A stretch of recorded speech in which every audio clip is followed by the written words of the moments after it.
Sorry, Alright, I didn't mean YouTube, to. welcome back to my channel. Today let's review Indika. And that's the story of a young nun sent out to bring a letter to a monastery, but she gets entangled in a bizarre adventure where she hooks up with this convicted criminal. And what's interesting is that these two, the nun and the criminal, have very interesting dynamic. The nun seems to be battling her own demon, and the criminal is convinced that God is on his side.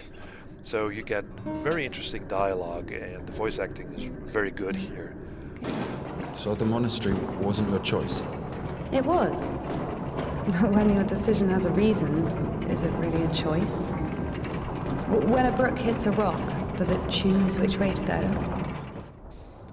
We see the things and do the things as the nun. As she comes to terms with her faith, she tries to make sense of the world around her. And the world around her has a very distinct and striking and cinematic art style.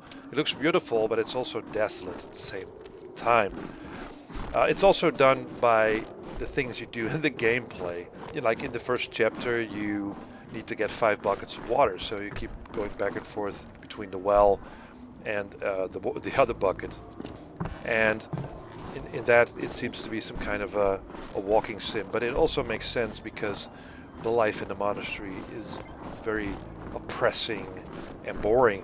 But once she sets out, the game really opens up, and each level requires you to sort of think, solve a puzzle, do some platforming, use the power of prayer, and that sort of stuff. Also, the game throws some retro-styled mini-games into the mix, and it does make sense given the sort of the backstory of the game.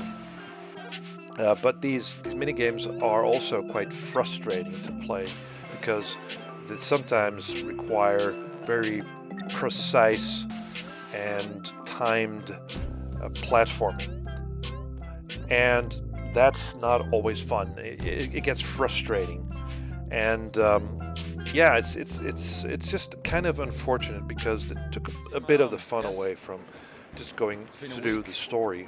But despite its shortcomings, I think the narrative is strong enough to go out and seek out this game.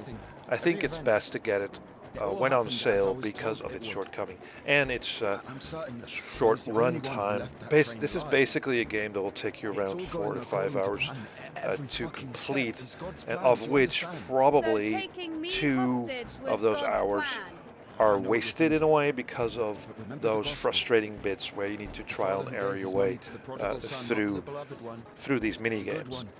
So yeah, that's what I think of Indika. Interesting, but also flawed. Thanks guys for watching so far, and see you in the next one. I think the Lord is happier to see one repentant sinner than, well, 100